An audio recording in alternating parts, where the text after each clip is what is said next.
कहानी नीमा गांव भाग 8। एक डरावनी यात्रा। उस बूढ़ी औरत की फिर से ये बात सुनकर मुझे गुस्सा आ गया। मैंने आओ देखा न ताओ गुस्से से चिल्ला उठा। मैं काफ़ी देर से उसे झेल रहा था और उसके बच्चे को अब मुझे बर्दाश्त नहीं हुआ। मैंने चीख कर उस औरत से कहा, सुबह नहीं हुई है, सुबह नहीं हुई है। मुझे यहाँ पर कम से कम 6 या 7 घंटे हो चुके हैं। मैं जा रहा हूँ। इतना कहकर मैंने दरवाज़ा खोल दिया। दरवाज़ा खोलते ही तेज और ठंडी हवा का थपेड़ा और बारिश की बूंदें मेरे साथ गाल पर पड़ी। मुझे ऐसा लगा जैसे बाहर तूफान आया हुआ था। तभी उस बूढ़ी औरत की आवाज़ मुझे सुनाई दी, लेकिन इस बार उसकी आवाज़ में भारीपन था। बाहर तूफान है शहरी बाबू, बाहर जाओगे तो बेमौत मारे जाओगे। लेकिन मैंने फैसला कर लिया था कि जो भी हो मुझे अब यहाँ एक पल भी नहीं रुकना। मैंने इस बार उस बूढ़ी औरत की आवाज़ को अनसुना कर दिया और अपना बैग कंधे पर लटका लिया। मैंने बाहर निकलने ही वाला था, तभी अचानक मेरे पीछे से हाथ किसी ने पकड़ लिया। मैंने झुंझुना कर जब पीछे देखा तो मेरे सामने वही 8 साल का बच्चा खड़ा था, जिसने बड़ी ताकत से मेरा हाथ पकड़ रखा था। मैंने गुस्से से अपना हाथ छुड़ाने की कोशिश की, मगर कोशिश करने के बाद हैरान रह गया।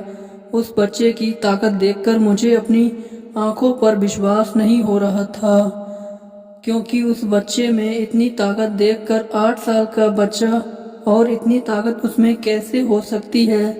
मैं अपना हाथ चाह कर भी उससे नहीं छुड़वा पा रहा था। मैंने इस बार अपना हाथ छुड़ाने में पूरी ताकत झोंक दी, मगर मेरी कोशिश नाकाम रही। जैसे जैसे मैं अपना हाथ छुड़वाने की कोशिश कर रहा था, मैं महसूस कर रहा था कि उस बच्चे की पकड़ और ज़्यादा मजबूत होती जा रही थी। मेरे लिए बहुत ज़्यादा अचंभे का विषय था। मैंने उस बच्चे से चिल्लाकर कहा, मेरा हाथ छोड़ो, मुझे यहाँ से अभी जाना है। अब यहाँ पर एक पल भी नहीं रुकना चाहता। मगर वह बच्चा खामोश खड़ा रहा और मेरा हाथ पकड़े हुए वह लगातार मुझे घूरे जा रहा था। मैंने इस बार दोबारा चीख कर उस बच्चे से कहा, मेरा हाथ छोड़ते हो या नहीं। तभी मेरे कानों में उस बूढ़ी औरत की भारी आवाज़ सुनाई दी, मुझे लगता है कि तुम पागल हो शहरी बाबू। कुछ देर पहले मैंने तुम्हें बताया था कि यह बेचारा गूंगा बहरा है।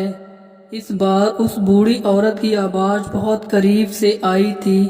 मैंने पीछे मुड़कर जब देखा तो पाया कि वह बूढ़ी औरत खड़ी हुई थी और धीरे धीरे कदमों से चलते हुए मेरे पास आती जा रही थी।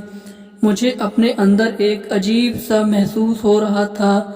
मेरे दिल की धड़कने की रफ्तार अचानक बढ़ती गई थी और मुझे बहुत ज़्यादा डर लगने लगा था। कुछ ही क्षणों के बाद वह बूढ़ी औरत मेरे सामने खड़ी हुई थी।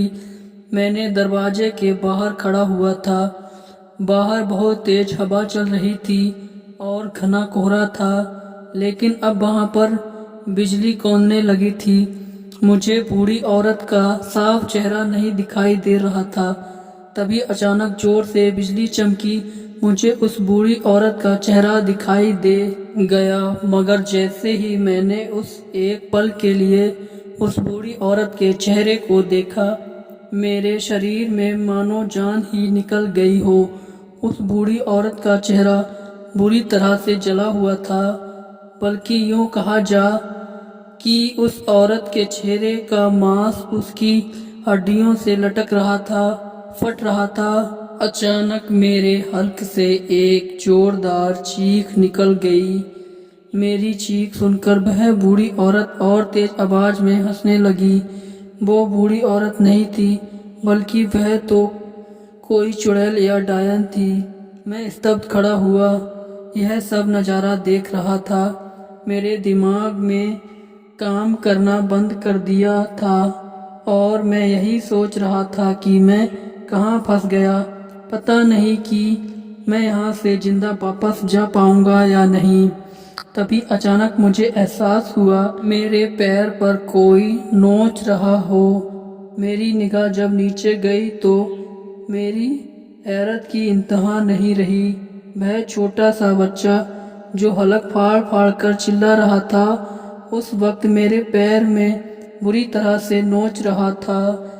तभी उस बूढ़ी औरत की आवाज़ मेरे कानों से फिर टकराई, तुम यहाँ से जिंदा बचकर वापस नहीं जा सकते शहरी बाबू। बड़े सालों बाद यहाँ पर कोई आया है।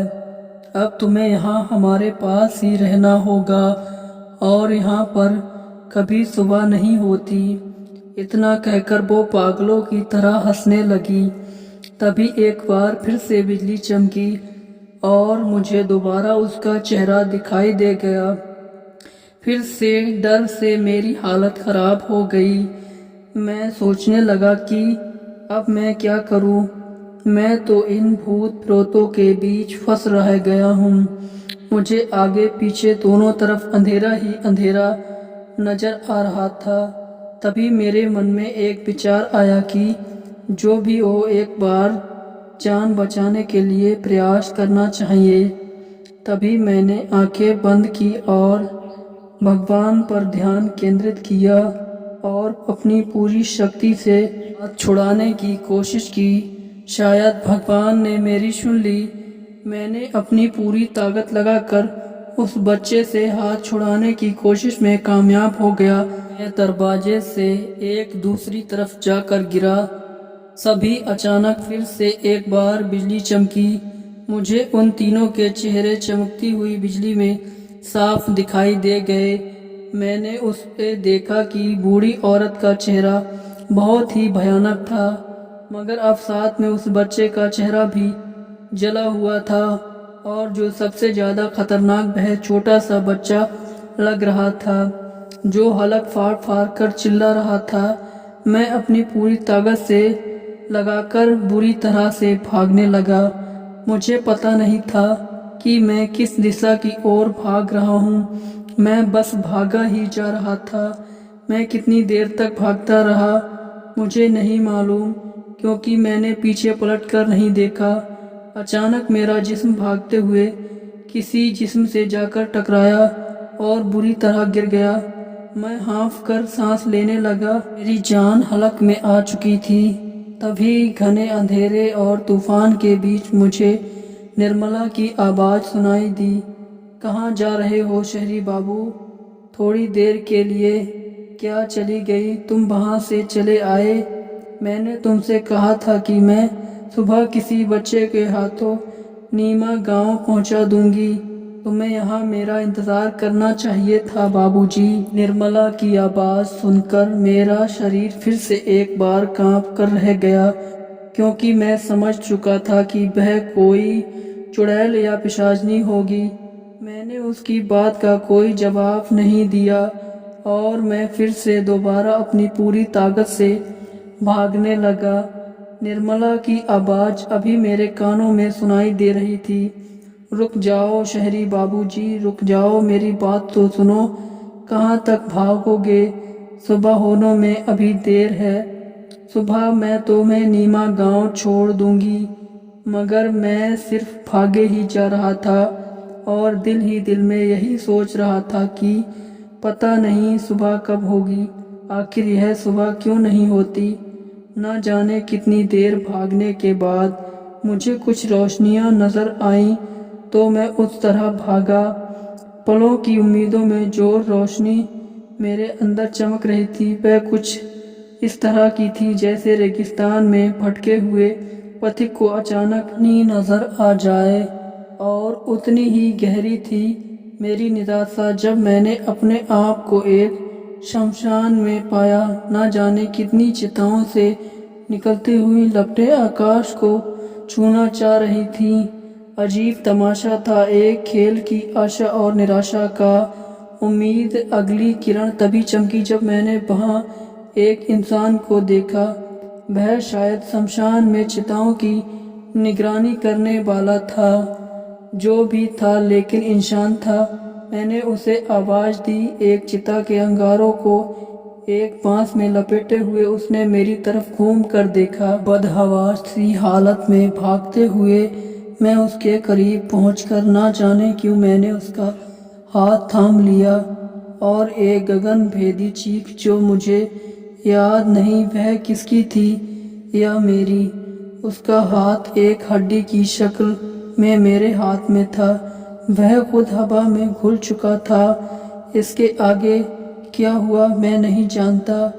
अब मुझे होश आया। मेरे ऊपर सूरज चमक रहा था और कई लोग मुझे घेरे हुए खड़े थे। पता चला कि नीमा गांव वहां से 15 किलोमीटर दूर था। उन्हीं लोगों ने मुझे वहां तक पहुंचाया।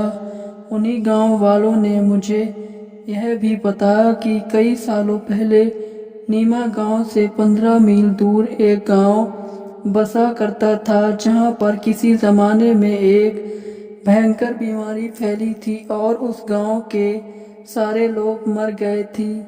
वो इलाका आज भी उजड़ा हुआ वीरान पड़ा है और तुम जिस बस में सफ़र करके आए थे वह बस उसी गांव में वेंटिलेज वाले बिजली के तारों में आ गई थी। सारे मुसाफिर जलकर राख हो गए थे। बस लोहे और टीन जले हुए ढांचे बच गई थी। लेकिन ऐसा सफ़र जो उस रात मैंने किया था, नीमा गांव जाने वाली आखिरी बस मेरे पहुंचने से पहले ही निकल चुकी थी। जिनके घर में जाने वाला था वह लोग मुझे खुद वहां लेने आए थे, लेकिन मुझे मौजूद वहां पाकर वापस लौट गए। उन्हीं गांव वालों में से एक व्यक्ति ने मुझसे कहा, तुम पहले व्यक्ति हो जो उस भूत या बस से जिंदा वापस हुए हो। न जाने कितने लोग लापता हो गए और न जाने कहाँ चले गए, किसी का कोई पता नहीं चला। दोस्तों, यह थी कहानी नीमा गांव एक भूतिया बस की डरावनी यात्रा। कहानी आपको कैसी लगी कमेंट में ज़रूर बताएं। वीडियो को लाइक करें, चैनल को सब्सक्राइब करें। मिलते हैं नई कहानी के साथ।